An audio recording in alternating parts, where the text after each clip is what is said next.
All right, so this is a little like cheating because we've had this recipe 1,000 times. We already know it tastes good. But here we go.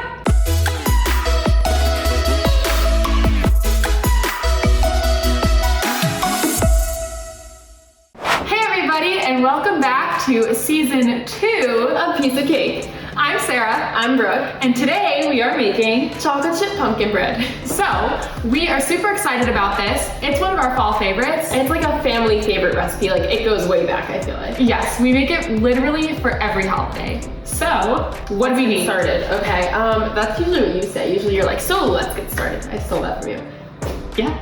Okay, so What do we need? we need oil, sugar, eggs, pumpkin, water, flour, baking soda, salt, baking powder, and cinnamon.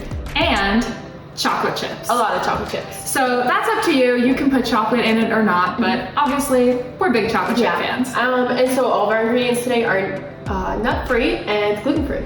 Egg is the only top 8 allergen that's in this recipe, but it's very easy to substitute an egg alternative for the eggs. So let's do it. Okay. We need half a cup of oil. There we go. And then what can I grab in here next? So then we are also going to do 1.5 cups of sugar. There's the sugar. So there we go. Half a cup of oil and 1.5 cups of sugar. You want to make sure that you do this in the same order that we're doing it, just for best results, I would say. Next up, 2 eggs. Why is this egg so strong?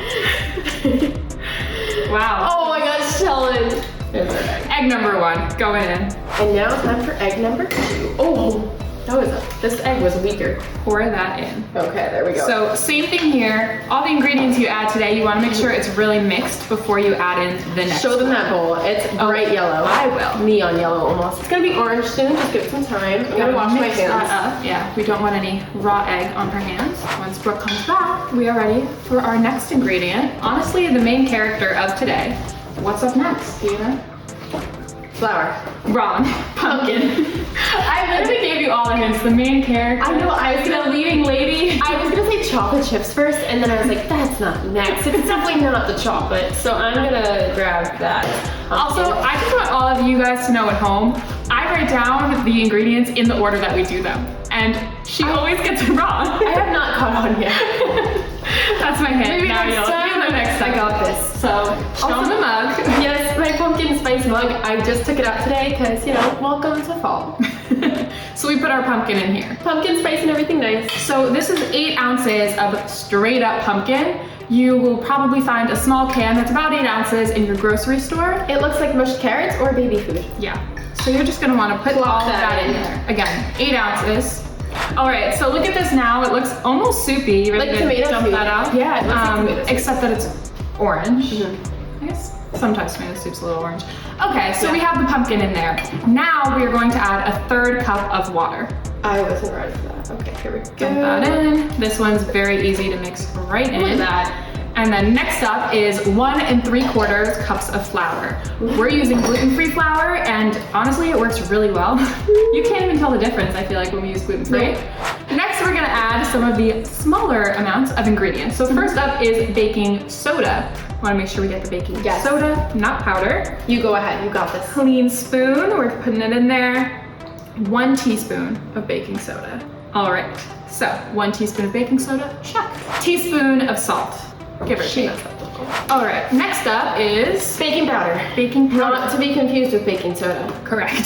So we need half a teaspoon of the baking powder. I'm so sorry. You can totally do it. There we go. Half a teaspoon.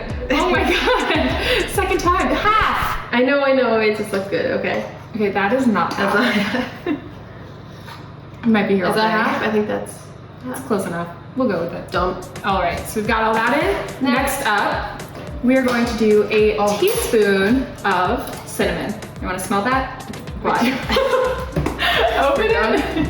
You need to hit the gym, girl. Yeah, I know, right? I got it in the mixer. All right. Okay, so we're using a teaspoon of cinnamon. We're big cinnamon fans. You also can Smells so use good. cinnamon and nutmeg, just nutmeg, really any of the We're not spices nutmeg you want. And if you use freshly ground nutmeg or cinnamon, make sure to use a little bit less because it's super strong and can be overpowering to your pumpkin bread. Nutmeg is not a nut. Good job. Confusing it may be, but it's not. Teaching the people today. Yes. I'm not a teacher, but you know. For our final cooking teacher now. ingredients, we are using Chocolate chips. chocolate chips. So this is really up to your preferences. You can add none or as few or as many as you want. Obviously, You should add all of them. you know by now we're pretty big chocolate fans. Absolutely. So we are gonna dump those all in. these chips in. I like chocolate. Really going for this. I am really The going color for of it. this pumpkin Orange. really nice. We are going to take our loaf pan. We already sprayed it with Pam. You might want to put something on there so it doesn't stick. And then we are going to dump this chocolate chip pumpkin bread right in here. So let's do it. Whew.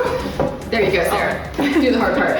Good job. I feel like we're on opposite sides. We I don't did know which switch side we sides. switch, but it's really I grabbed not. the chocolate chips and It's not vibing with my arms. for a loop. Oh. This is such a good recipe to make with a friend, a family member, a loved one, grandparent, child. I don't know if I already A said loved child. one, and then in a separate category, a grandparent. They're also loved ones. So this is ready to go into the oven.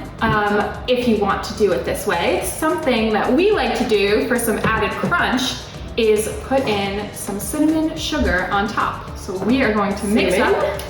up a little Sugar. bit of cinnamon. Oh, sugar. Thanks. All right. Let's mix this up. Just a little. Perfect. So there's like not an exact amount, but just kind of. No, this is all Yes, just Would you say it's really like half guessing. and half? I think more cinnamon than sugar Okay. because it's pretty brown. This gives it like the bakery taste. Yeah, and like a good crunch on top when you bake it. So Here, Sarah's just adding that on. yes, not an exact science here at all. Just put it all sprinkled on top. And now we are ready for the oven. So we are going to take this loaf and bake it for about 45 minutes. You'll want to stick a toothpick in to make sure it's really done. Would you like to do I the would love to do the honors. All right, Okay, let's go. here we go. So, I'm gonna put this in the oven. I preheated it to 350. Oh my god, I almost just dropped it.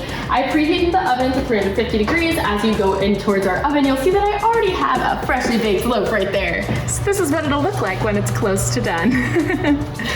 See you soon.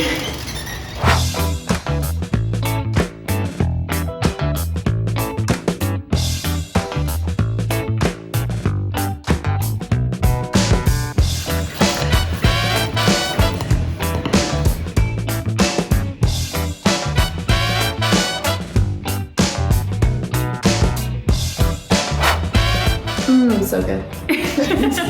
Try it. Yup. Delicious. Amazing. As always. Hope you guys like yours too. We'll be eating this for a while. See you next time. Bye.